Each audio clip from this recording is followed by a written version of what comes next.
Nação, a sensação que eu tenho é que se o Felipe Luiz tivesse chegado uns meses antes, uns dias antes, a gente teria tido um final diferente na Libertadores da América. Não digo nem que a gente teria vencido a Libertadores ou o Campeonato Brasileiro, mas teria sido uma situação totalmente diferente da situação que a gente viveu com o técnico Tite, né?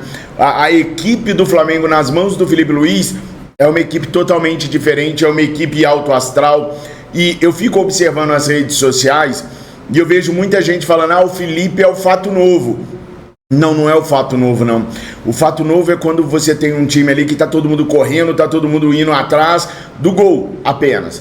Não, o Flamengo do Felipe Luiz é um Flamengo tático, é um Flamengo que tem jogada ensaiada, é um Flamengo que a gente percebe uma movimentação coordenada dentro de campo, ainda que às vezes prime pela falha que vem cometendo já ao longo dos últimos anos, de subestimar o adversário quando está com placar favorável, ou de sentar num placar favorável e aí tomar um susto ou outro. Ainda assim é um time organizado. Mesmo no momento em que o Internacional de Porto Alegre ontem veio para cima do Flamengo e era melhor no jogo no segundo tempo, ainda assim o Flamengo tinha dificuldades, mas dificuldades de maneira organizada. Ele ainda estava organizado ali atrás. E isso é muito do treinamento do Felipe Luiz, é muito do ensinamento do Felipe Luiz, porque quando a pessoa tem o dom da didática, ela não precisa de muito tempo para mostrar e para passar aquilo que ela quer. E parece ser esse o caso do Felipe. Então eu não acho que o Felipe Luiz, e eu li isso nos comentários aqui do nosso canal, eu não acho que o Felipe Luiz é o fato novo. Eu acho que o Felipe Luiz é um técnico prodígio. É um cara que vem se preparando há muitos anos para estar na condição que ele está, e hoje ele sabe usufruir daquilo que ele aprendeu, das vivências que ele teve nos últimos anos com treinadores. Pô, só no Flamengo ele deve ter feito uma faculdade, porque enquanto ele esteve no Flamengo foram 11 treinadores. Então ele pôde estudar bastante dos treinadores que ele conviveu no Flamengo, dos treinadores que ele conviveu fora do país, e parece ter conseguido absorver o melhor. É claro que a gente vai ter sempre uma coisinha aqui, outra acolá, para poder falar que o Felipe precisa melhorar. Eu, por exemplo, reparo, e eu estava olhando nas minhas anotações, que o Felipe demora muito para substituir. Já falei isso com vocês no vídeo ontem, né? Ele tem um certo delay para poder substituir. Ele substitui muito tardiamente, nem sempre faz as 5 substituições. Às vezes faz 3, faz 4, até porque às vezes nem dá tempo dele fazer todas as substituições, porque demora muito para fazê-las. Mas muitas pessoas justificam que é porque a gente está sem um elenco confiável para que ele possa fazer as substituições certas. Vale lembrar que nós estamos sem o Pedro, sem o Cebolinha, sem o Luiz Araújo, sem Matias Vinha, sem uma série de jogadores que poderia fazer a diferença no banco de reservas. Alguns jogadores vêm do banco de reservas e não estão resolvendo, como é o caso, por exemplo, do Alcaraz, que recebe a oportunidade todo jogo, mas tem jogo que ele vai mais ou menos e tem jogo que ele não joga nada, como foi o caso de ontem. Então, a molecada que está subindo, o Felipe Luiz conhece muito bem eles, mas protege também para não deixar o torcedor rubro-negro ter uma má impressão dos atletas ou acabar sacrificando os atletas, como aconteceu com o Lohan. O Lohan, para mim, dentro das 4 linhas, é um dos maiores casos de injustiça que aconteceu no Flamengo em 2024. Quando da Copa América, que nós perdemos vários jogadores para as seleções, o Lohan deu conta do recado. O Lohan ajudou, o Lohan foi para cima, o Lohan era o cara que estava resolvendo os jogos para nós. Não era o Matheus Gonçalves, era o Lohan. E aí, de repente, 2, 3 jogos ruins do Lohan, a torcida já começou até a vaiar o moleque, e aí ele não servia mais, e aí a gente perdeu a ascensão dele. Tá, tem 18 anos ainda, tem muito tempo para poder voltar a ser aquele jogador que a gente espera que ele seja. Claro que tem, mas talvez esse tipo de situação tenha inibido o Felipe Luiz nas substituições pelos crias que estavam no banco de reservas. E ontem a gente tinha bons crias no banco de reservas. Mas ainda assim, a equipe do Felipe Luiz mostrou pra gente ontem, contra a melhor equipe do segundo turno do Campeonato Brasileiro, 16 jogos de invencibilidade, 5 vitórias seguidas nos últimos 5 jogos, 18 gols em 5 jogos. A equipe do Internacional do Porto Alegre só tem predicados, só adjetivos, só qualidades no segundo turno do Campeonato Brasileiro. E o Flamengo tirou os caras pra nada. Fez o jogo perfeito no primeiro tempo. Ah, mas no segundo tempo o Flamengo foi assim, foi assado. Não, beleza. No segundo tempo deu uma queda, que são justamente aquelas falhas que eu falei que o Flamengo já carrega há algum tempo, mas que é uma situação que o Felipe Luiz tem que resolver.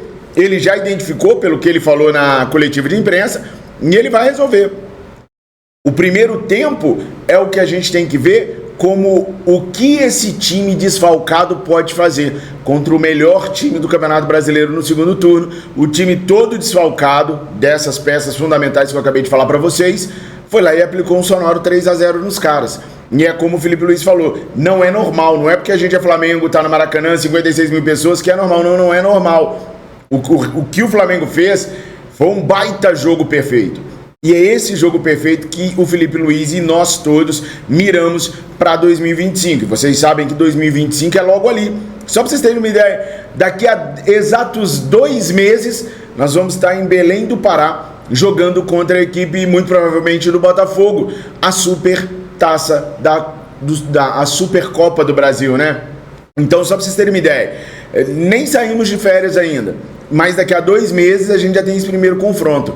Menos ainda de 2 meses, 1 mês e 17 dias, nós vamos enfrentar o São Paulo lá nos Estados Unidos, né? Na FC Series, que é uma série de amistosos que as equipes brasileiras fazem lá.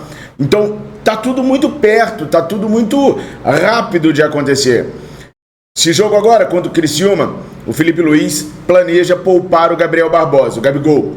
Aliás, tem uma situação interessante para eu falar para vocês sobre o Gabigol. Aos 41 minutos do primeiro tempo ontem, o Gabigol foi para dentro do vestiário, não foi correndo, só levantou do banco de reservas e foi pro vestiário, e não voltou.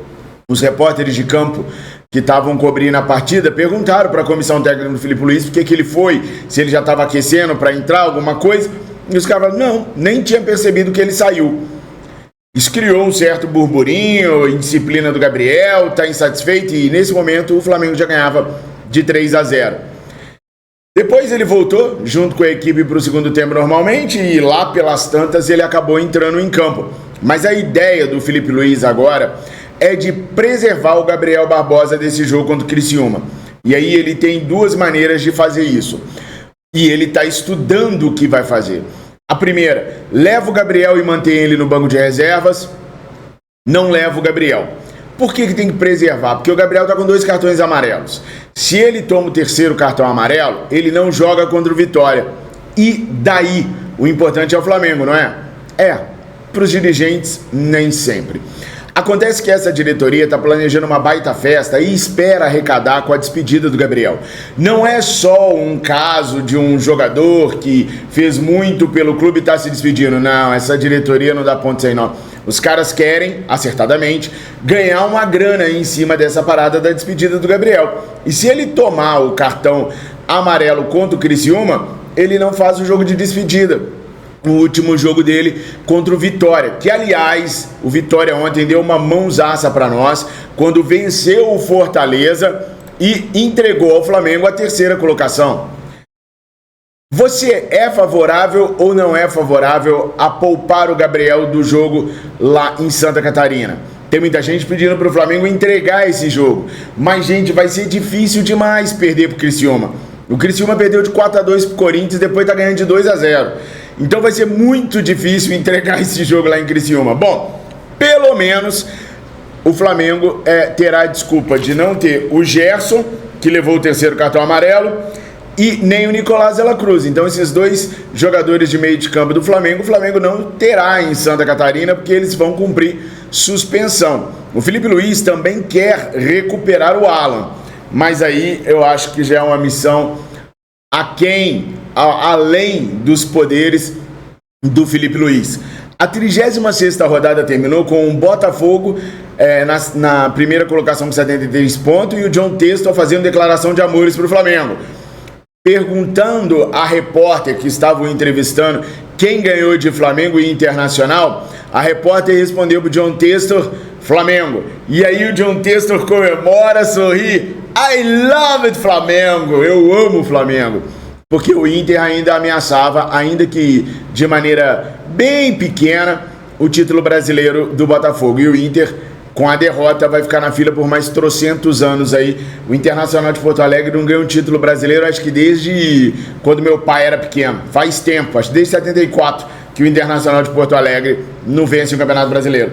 Botafogo líder com 73, Palmeiras 70, Flamengo 66, Inter 65, Fortaleza 65, São Paulo 59, Bahia 50 pontos, Corinthians 50 pontos, Cruzeiro 49 e o Vitória, que venceu o Fortaleza ontem, se garantiu na primeira divisão do Campeonato Brasileiro. Com isso, nós temos Vitória, Bahia, Fortaleza e os times que estão subindo da Série B, da região Norte e Nordeste, compondo a primeira divisão do certame nacional a partir de 2025.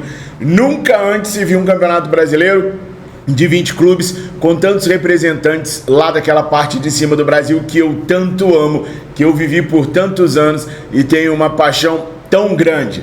Nação, curta, comenta, compartilha, se inscreva se ainda não for inscrito, dá aquela moralzinha pra gente lá no nosso novo canal No Mundo Novo. É um canal que a gente fala sobre teorias conspiratórias, fala sobre vida alienígena, é um canal onde a gente fala de assuntos diferentes, para você desestressar. Ah, não quer saber, o Flamengo hoje me estressou, vou lá e vou assistir o vídeo no canal No Mundo Novo do Fabrício para dar uma espairecida. Não, eu tô muito feliz que o Flamengo ganhou, então eu vou dar uma espairecida lá, saber um assunto diferente, enfim. Dá um pulinho lá, o link tá aqui na descrição do vídeo, no comentário fixado. Assista o vídeo, se você gostar você fica com a gente, se você não gostar você volta pra cá e a gente fica só falando de Flamengo. Mas eu queria muito mostrar esse meu outro lado de repórter investigativo, procurando um outro tema para poder estar mais próximo de vocês. Então dá um pulinho lá no Mundo Agora, o link tá aqui, vê se você gosta. Se você gostar, fica lá com a gente também, tá?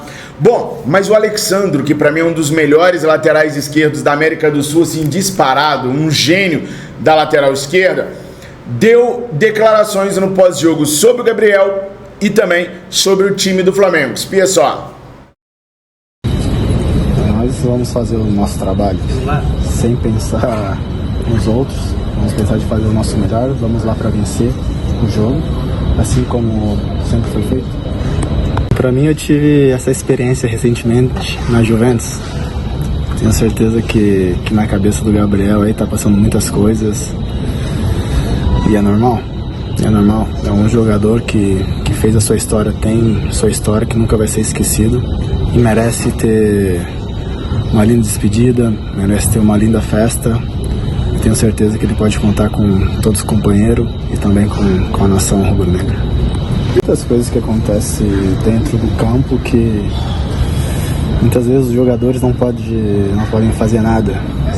E isso é difícil pra gente, porque realmente pra gente foi nítido que o Plata ia pegar aquela bola, teve a obstrução do árbitro. Porque se a bola tocasse no árbitro, pararia a jogada, mas como foi com o jogador, não parou. Mas isso foi uma avaliação do árbitro que tem que ser respeitado e a gente tem que realmente focar no que a gente pode fazer, não focar no que os outros podem fazer. São os mesmos jogadores, acho que obviamente que muda um pouco a formação, como atacamos, como defendemos, mas o DNA não mudou, né? Porque muitos falam que hoje o time está jogando melhor, estamos tendo mais vitórias porque trocou o treinador. Mas eu acho que é o DNA do Flamengo, quando o time joga junto com a torcida, acho que essa envolvência dá pra ver dentro do campo. E principalmente hoje no primeiro tempo nós demonstramos isso. Sabíamos que seria um jogo muito difícil contra a equipe do Internacional, porque estão fazendo muito bem durante muitos jogos. E o nosso primeiro tempo foi realmente o que a gente espera ter daqui para frente, que é um time agressivo, mesmo na parte defensiva e na parte ofensiva. Agora temos que trabalhar para continuar assim, não só no primeiro tempo, mas também para o segundo tempo. Vocês concordam com o Alexandro? Comentem aqui o que vocês concordam, o que vocês não concordam sobre o Gabriel Barbosa. Concorda de poupá-lo? Não? Merece a despedida? Coloque aqui nos comentários também.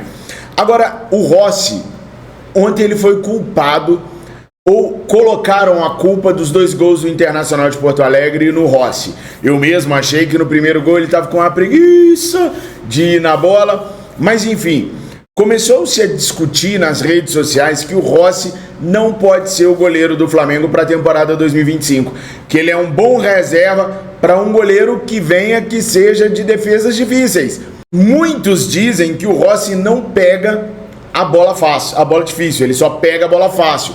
E que a maioria dos gols que o Flamengo vem levando é mais culpa do Rossi do que do nosso sistema defensivo, falando só dos jogadores de linha, claro, que o Rossi também faz parte do sistema defensivo. Mas você concorda que o Rossi não sirva para ser o goleiro do Flamengo? Temos tantos goleiros melhores do que o Rossi, assim, disputando os nossos campeonatos sul-americanos. Tem gente criando até fio no Twitter, mostrando os motivos que o Rossi tem para não ser o goleiro titular do Flamengo. Ah, mas também ninguém quer o Matheus Cunha, bom deixar claro. Querem que contrate um outro goleiro para a vaga do Rossi. E vocês sabem que o ano que vem a grana tá curtinha. O Flamengo vai começar o ano que vem com menos de 10 milhões de reais em caixa. E as contratações vão ter que ser baseadas naquilo que o Flamengo conseguir de saída de atletas. E já tendo problemas aí, como o próprio Felipe Luiz disse, de centroavante, que o Felipe não abre mão que o Flamengo vá ao mercado contratar, precisando de peças no meio de campo e na lateral, porque o Varela pode sair, a gente precisa priorizar um goleiro? Coloca aí nos comentários, eu quero muito saber a sua opinião sobre isso. Tamo juntos, obrigado por tudo, tenham uma excelente semana, fiquem com Deus, saudações rubro-negras.